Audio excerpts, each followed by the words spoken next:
This, THIS this, or that, THAT that.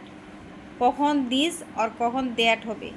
এখানে যেমনি বলেছে ড্যাশ ইজ এ ট্রি, ট্রিটা কাছে আছে, যখন কাছে একটা জিনিস যখন কাছে থাকে তখন হয় দিস, THIS দিস। কাছে যখন একটা জিনিস থাকবে তখন হবে দিস। এখানে আছে ইজ এ গ্লাস, গ্লাসটা এই যে দূরে আছে, তাহলে এখানে যেহেতু দূরে আছে একটা জিনিস ওই জন্য হবে দ্যাট, THAT দ্যাট, দূরে আছে। তারপরে ইজ এ ব্যাগ, ব্যাগটা কাছে আছে আর একটাই ব্যাগ ওই জন্য দিস, THIS দিস।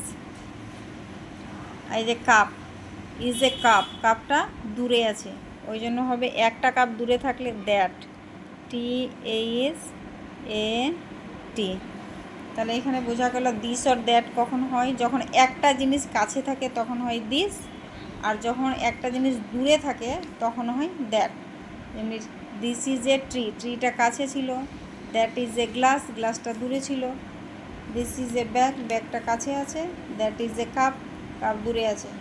তাহলে দূরে একটা জিনিস কাছে থাকলে দিস আর একটা জিনিস দূরে থাকলে দ্যাট।